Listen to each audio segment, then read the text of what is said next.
Le Flash Info avec le centre de stockage de la Manche. La première session de l'année à la cour d'assises de la Manche s'ouvre aujourd'hui à Coutances. Un homme de 59 ans est jugé jusqu'à demain. Mardi, il est accusé de viol et d'agression sexuelle sur ses deux nièces. Des faits qui auraient commencé au début des années 2000 à Cherbourg, mais ce n'est qu'en 2011 que l'une des filles, alors âgée de 17 ans, a porté plainte. L'homme encourt jusqu'à 20 ans de réclusion criminelle. Deux tentatives de braquage à Quétou sur la côte est du Cotentin. Ça s'est passé hier matin. Un homme a fait irruption successivement dans deux boulangeries de la commune. À visage découvert et non armé, l'homme d'une quarantaine d'années serait bien connu de la police. Selon des témoins, il était alcoolisé au moment des faits. Les routes de la Manche qui ont encore fait une victime ce week-end. Une collision entre deux voitures survenue vendredi à Kemtour sur l'axe Saint-Lô-Coutances. Le choc a été extrêmement violent. La conductrice de 57 ans grièvement blessée a dû être transportée à l'hôpital de Saint-Lô par les pompiers.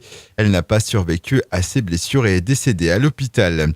On ouvre notre page sport. En football, la marche était trop haute pour le Stade Malherbe de Caen. Défaite logique ce dimanche dans son stade d'Ornano face à Monaco. Un score sans appel 3-0. Caen est actuellement 16e de Ligue 1. Un nouvel entraîneur pour la JSE Cherbourg Handball. L'annonce est tombée samedi, le lendemain de leur victoire à Chantraine face à Massy, 31-28. Shérif Amani, qui a entraîné jusque-là à Gonfreville en National 1, signe pour 2 ans avec les Mauves. Il remplacera Mikissa Maxic, qui avait déjà annoncé son souhait de quitter le club à la fin de la saison. Et puis du handball toujours, déplacement réussi pour l'équipe première du Pointe-Hague qui s'est imposée à Isigny le but à 23-20.